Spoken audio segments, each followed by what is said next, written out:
സഞ്ജു ഫാൻസിനെ സംബന്ധിച്ചിടത്തോളം ഒരു സന്തോഷം വരുന്ന കാര്യം എന്താണെന്ന് വെച്ച് കഴിഞ്ഞാൽ, ഞാൻ പറയാൻ ഉദ്ദേശിക്കുന്നത് വെച്ച് കഴിഞ്ഞാൽ മൈ പ്രഡിക്ഷൻ ആയിരിക്കും. അതായത് സഞ്ജു ഒരു റൈറ്റ് ഹാൻഡർ ആയതുകൊണ്ട് തന്നെ പുള്ളി ഈ ഒരു സമയത്ത് സേഫ് ആണെന്ന് പറയേണ്ടിയിരിക്കുന്നത്. കാരണം ബാക്കപ്പ് ഓപ്പണറായിട്ട് വന്നേക്കുന്ന ഇഷാൻ, പുള്ളി ഒരു ലെഫ്റ്റ് ഹാൻഡറാണ്.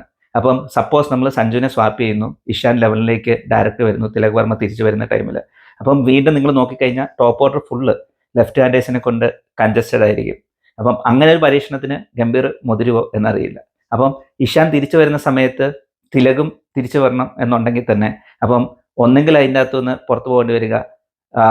നമുക്ക് ഇപ്പം സഞ്ജു നമ്മുടെ റൈറ്റ് ഹാൻഡർ ആയതുകൊണ്ട് തന്നെ സഞ്ജുവിനെ കീപ്പ് ചെയ്തുകൊണ്ടുള്ള 11. ഇപ്പം ഞാൻ എന്തുകൊണ്ട് സഞ്ജുവിന് ഫേവറാന്ന് പറയുന്നത് വെച്ച് കഴിഞ്ഞാൽ, സഞ്ജു ടോപ്പിൽ തന്നെ വരും. കാരണം സഞ്ജുവും സൂര്യകുമാറും ഒഴികെ ടോപ്പിൽ കളിക്കുന്ന വേറൊരു റൈറ്റ് ഹാൻഡേഴ്സിനെ ഇപ്പം ഈ 11 ഇല്ല എന്ന് തന്നെ നമുക്ക് പറയേണ്ടി വരും. അപ്പം അങ്ങനെ സഞ്ജു ഇവിടെ നിൽക്കേണ്ടി വന്നു കഴിഞ്ഞാൽ ആക്ച്വലി സഞ്ജുവിൻ്റെ ഔട്ട് ഓഫ് ഫോം കോസ്റ്റ് ചെയ്യുന്ന 2 പേർക്കാണ് മെയിനായിട്ട്. ഒന്നെങ്കിൽ റിങ്കു അല്ലെങ്കിൽ ദൂബെ.